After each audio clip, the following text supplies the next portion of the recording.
Finally, it's done. I did review the Moto X, the Moto G and the Moto E 2nd generation, and now it's time for the big comparison.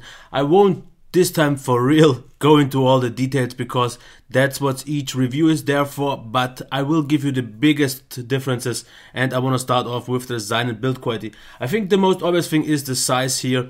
The E is by far the smallest one, but the thickest one. If we compare them just real quick, you will see it is the thickest one.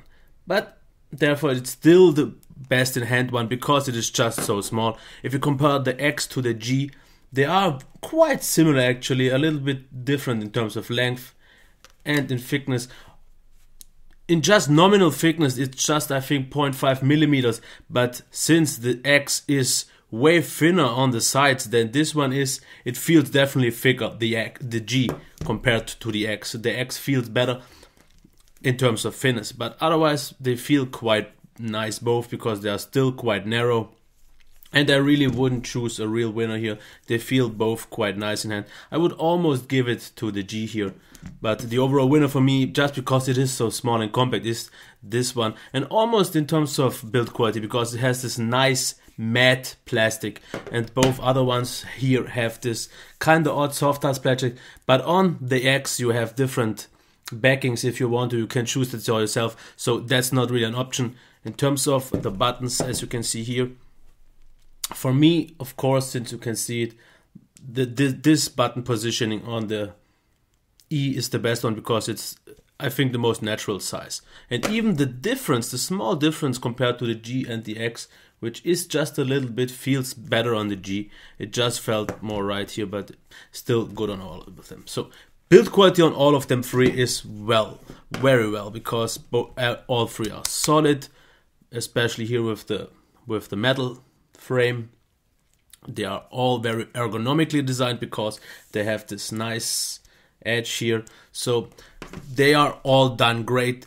And especially for the price range, this one for $350, about that, of course it always varies from country to country, is done pretty much perfectly. It is really, really well. This one feels nice. I don't like the backing so much, but you can replace those. But the design is great, and this one just feels the best for me because of the hard plastic and the best grip. So let's get to the display now, and I really don't want to show off too much, just the main differences here, because these are quite obvious.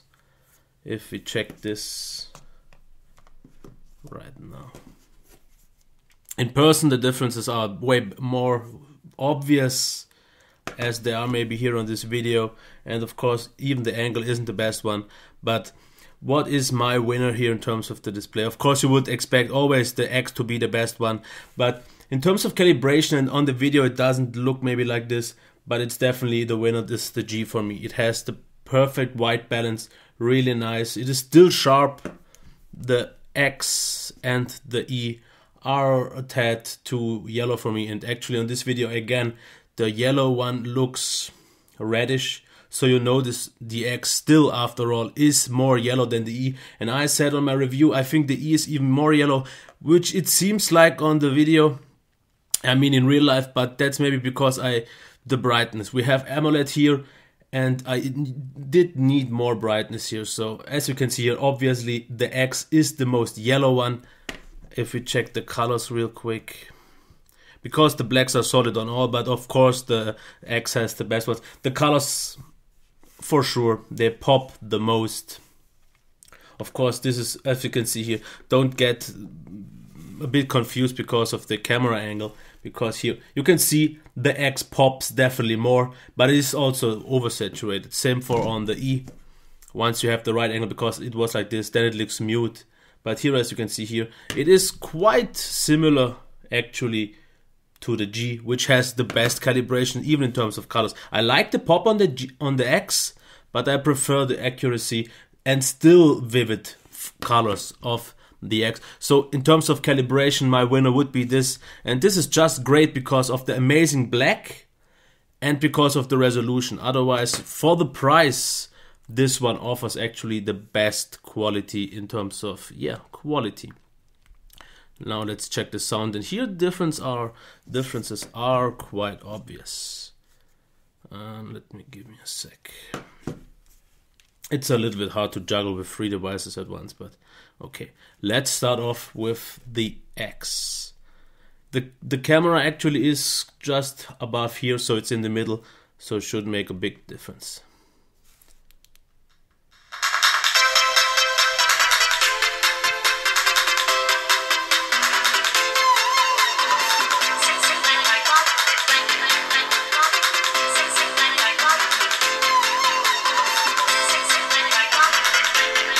Okay, let's see what the G has to offer here.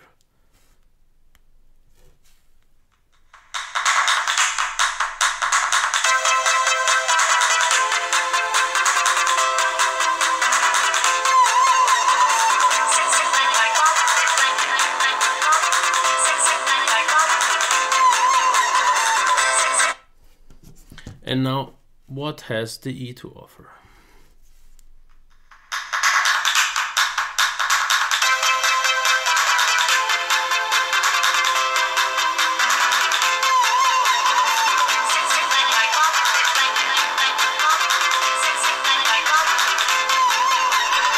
So, the X is the clear winner for me, even though it doesn't have stereo front facing like the G has, but it is by far the loudest and it has this nice clear sound, which the E has as well. For me, the issue on the G is it has stereo, which is the only one that has stereo, but the sound is a little bit muffled and the maximum loudness also isn't really much more than on the E. So I would even give the second place to the E because it has the clear sound. I'm not the biggest sound of this slightly muffled sound. There are audio settings where you can adjust the equalizer and you can get that matched, but I try to always use the default settings, and on these 3 here, this is the winner because of the lightest and clear sound, and this is still quite loud and offers a nice clear sound, and this one is just slightly muffled. Now, performance real quick because we don't want to make this too long. As you can see here, battery smooth, but as you already could see, it is lagging a bit because we only have 5.0 and not yet the 5.1 where the performance got fixed. So it is smooth, but it does have a few hiccups here and there. But the overall experience still is the best one because I can live with a few hiccups if it's super smooth and quite responsive. So everything of this is here, as you can see. It also has 2 GB of RAM, which makes the biggest difference. 2 GB of RAM will make sure that you get a nice experience because you don't have to reload too many stuff. As you can see here, it is definitely the most snappiest device, mostly because of the 1 GB, of course also of the higher frequency or better CPU as well. Here, as you can see here, also very smooth, and like I said in my review, it feels a bit smoother and more consistent than the E, for example. Also quite lag free, so definitely a great experience here as well. It is kind of snappy all the time, not really any issues. So it is a great performance. As you can maybe see on the video, the difference to the X isn't that bad, mostly because it already has the improved performance that the X doesn't have yet, but performance also great as well. On the E, I think the reason why it isn't maybe that snappy or that consistent as the G is because maybe they used some slower RAM or something like that. Can't really say for sure, but it is performing well, quite similar to the G, but just not right on that level. It just seems a little bit slower in loading times and so on. I would blame the RAM and maybe the storage for a few things like that, or maybe lesser optimization, but usually due to the S410 here and only the 400 on the G, you would expect actually this one to perform better because it has the lower resolution, and in games it actually even feels slightly smoother, but that's it for that. Next thing would be the battery life, and I want to make this real quick. They charge up all pretty much very well, and you can check those times in the reviews, but the Moto X offers about 3.5 hours of screen on time over 1 day at best. The G offers at least 4.5, maybe even 5 hours, and the Moto E, which is the winner here, offers at least 5.5, and maybe even 6 hours over a whole day. So the lower you get on the Moto line, the battery actually gets better, because this one has also the biggest battery with 2390, where this one has, I think, 23, and this one only 2070. If the battery of these two would have been the same, the battery life of the G would be even better. It's still a good battery. In terms of software, if we check it, because I won't go into details because it is pretty much all the same software, but what we get on the X, what we don't get on all, here we have Moto, we have assist, actions, voice and display. And if we check the Moto G, for some reason all of this is non-existent. Even though I said it on the review, but as you can see here, it is not there. I don't have anything of that. If we go down in the line again to the Moto E, that stuff for some reason is there already. We have assist, actions and display, only missing voice.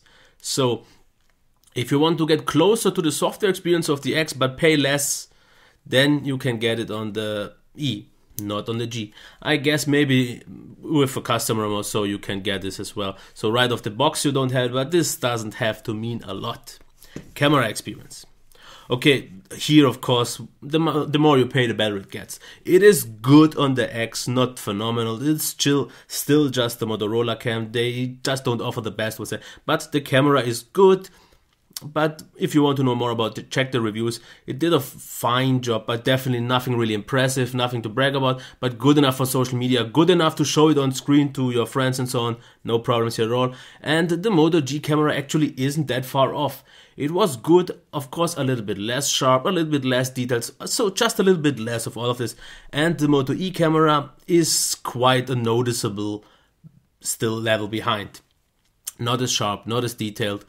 Video performance was way worse, low-light experience was way worse, so this pretty much sums it up. And I don't think I have to make a recap here, but just real quick.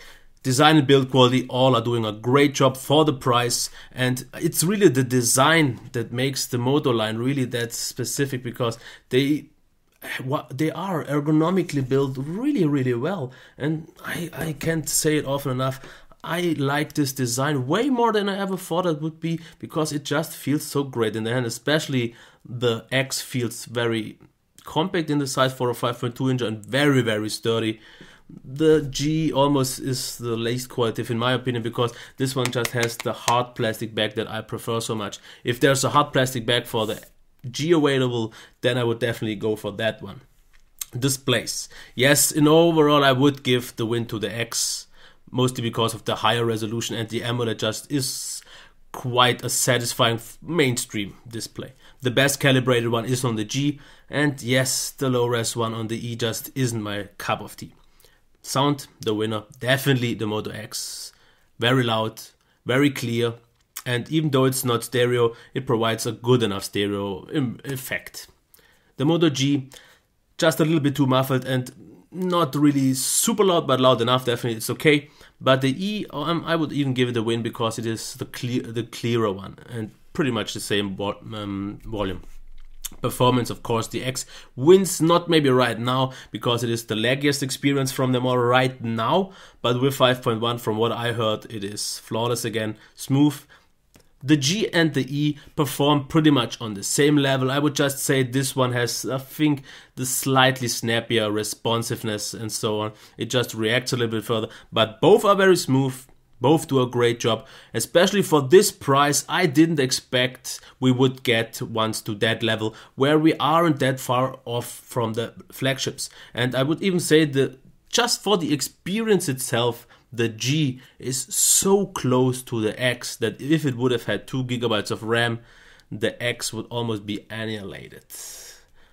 What else is there to say? Battery life, the best one on the E, mostly because I guess to the lower screen res and the bigger battery than the G. And the X is quite disappointing in terms of battery, because yeah, 3.5 hours is hard to manage. If you aren't a heavy user but you want to have the best experience, yeah, then the X is good enough.